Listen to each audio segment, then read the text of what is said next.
Hey everyone. So I'm going to read you a article I got out of blacknews.com, and after I read the article, I'm going to come back and give my commentary on that article, and give an opinion. Just understand that what I'm going to tell you is my opinion on this only, and that's about it. And yes, I know this will probably be a divisive video. I'm still trying to figure out, as of this recording, what to name it. By the time you get it, you'll know what I'm naming it. So without further ado, let's get to the story.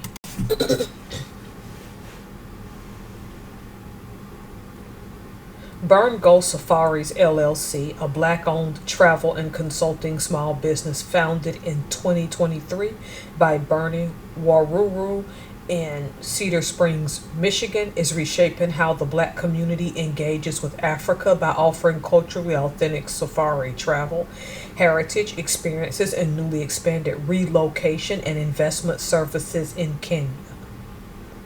For black travelers and families, Burn Go Safaris is uniquely relevant because it is built on lived African experience, deep cultural knowledge, and an understanding of black history, identity, and a desire to reconnect with ancestral lands.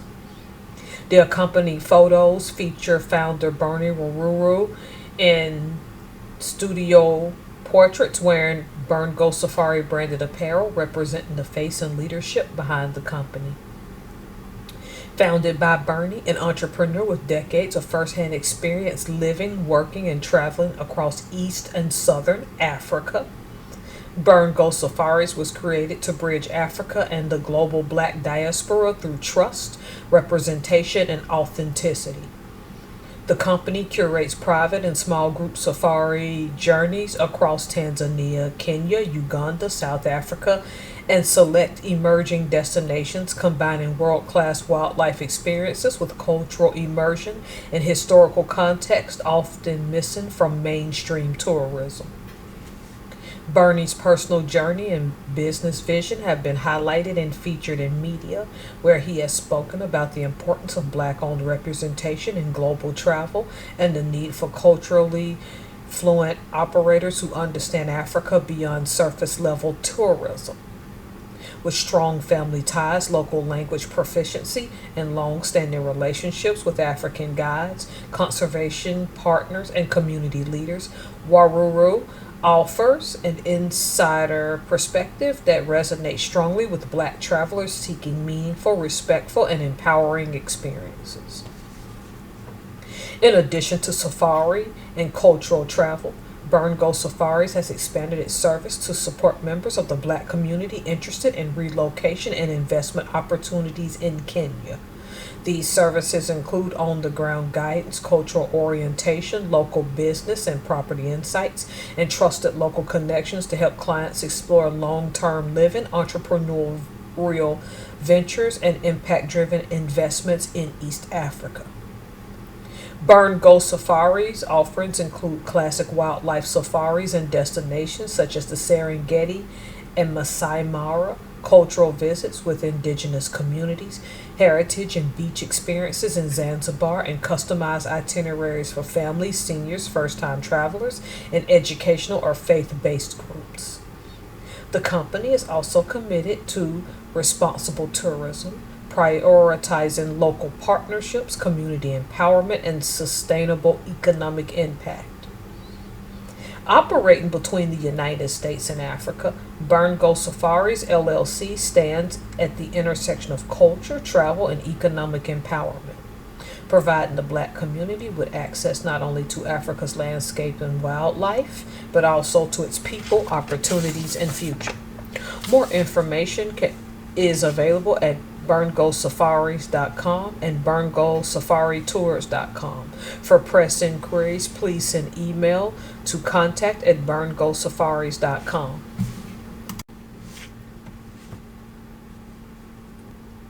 As an FBA who right now plans to stay for the rest of my natural life in the United States, I think this is a good thing. I said I plan to. That doesn't mean I won't probably eventually leave this country. But before I start on this, here's the thing: we got to stop demonizing people who don't want to live here, even if they're amongst our own who consider themselves African American, FBA, or ADOS, okay? People who choose to stay in the United States are amongst our ethnic group and our cultural heritage. Can stay. Those who want to go can go. There should be no argument about criticizing people for going and criticizing people for staying. Here's the thing. I think some of the website and stuff is going to show up on the screen so that y'all can quickly write it down. But the way Camtasia's set up, it'll zoom past fast. So you might want to slow the video down and get the information. Or maybe I'll put it in the comments section as well so that you can go look it up. I'm going to touch on the realism of this article. I'm the type of person that think this is a good thing. If you plan to live in Africa and in those spots in the southern, and I think it was the southern and I guess the eastern portions of Africa, you need to get a grasp of the country's rules, its language, its culture, historically, and the modernity of it. If you're going to do business there, you need to understand your rights and business laws and maybe meet with a lawyer, which in Africa, I imagine they probably call them barristers in some places, since they were colonized by Europe. So, yeah. What this person's doing, and I know that's not going to sit well with people, is a good thing if you're planning to live there. Because there's no sense in you leaving America and taking American culture with you. Lots of people around the world appreciate their own cultural heritage and don't want American stuff.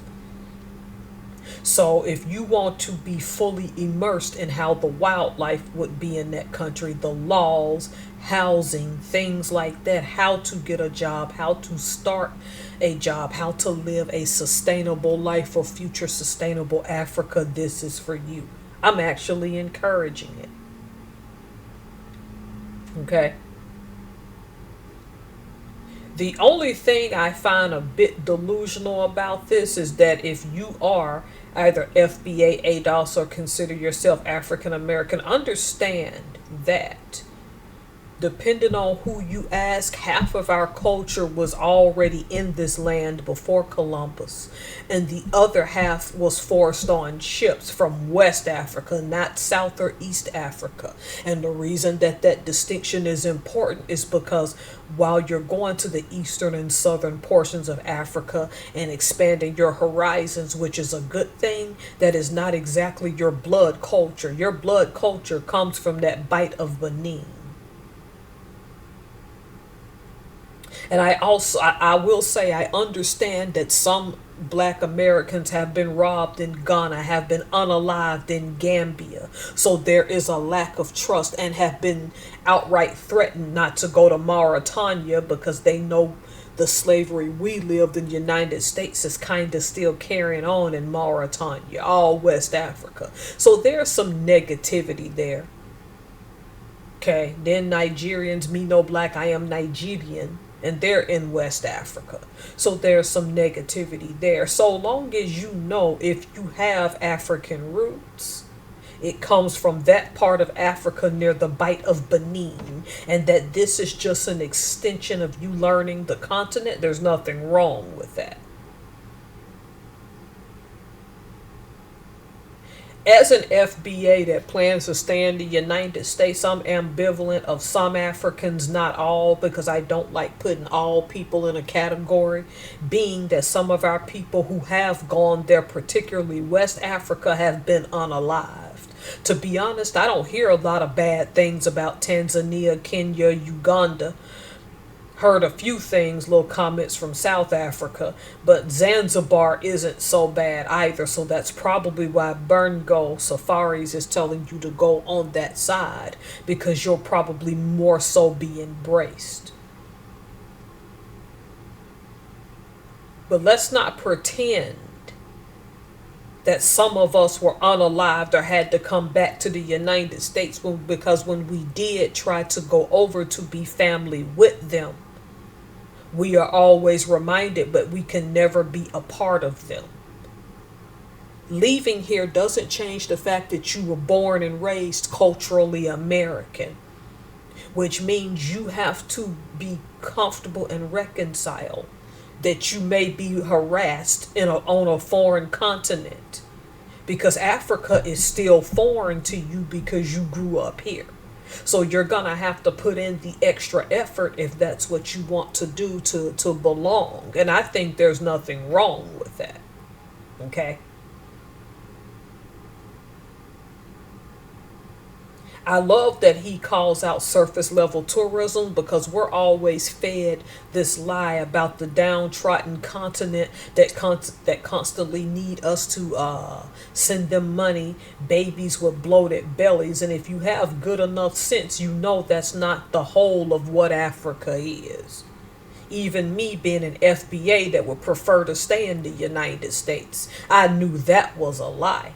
And the early 2000s proved that when YouTube became a thing, and in the 2010s, I'm looking at malls in Africa that outrival some we have in the United States. I'm looking at infrastructure that they claim no way it existed on that continent at all. So we know the media in our country lies. Whether you plan to stay in the States or whether you plan to live and go to Africa, because this is a nice thing that he's doing. There is no perfect country to live in. You're here with your own people, they can turn on you crabs in a bucket. You go over there, they can turn on you because they're tribalist. You have to outweigh which one you're willing to go up against.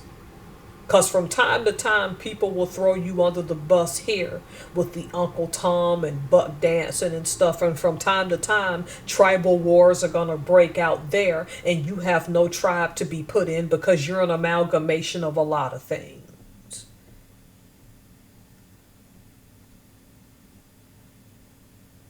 Before you make any move, even if that means staying in the United States and being grounded in our laws, or moving to East or Southern Africa, again, I encourage this because the going back home thing has clearly not worked for a lot of FBAs, which is what I call myself, okay?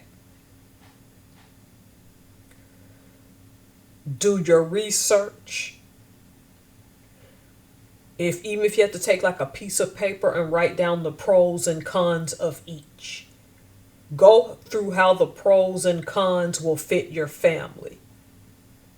And when I talk about pros and cons, I'm talking about how important is quick access to medicine, depending on where you want to go, quick access to infrastructure like hospitals, houses that are built steady,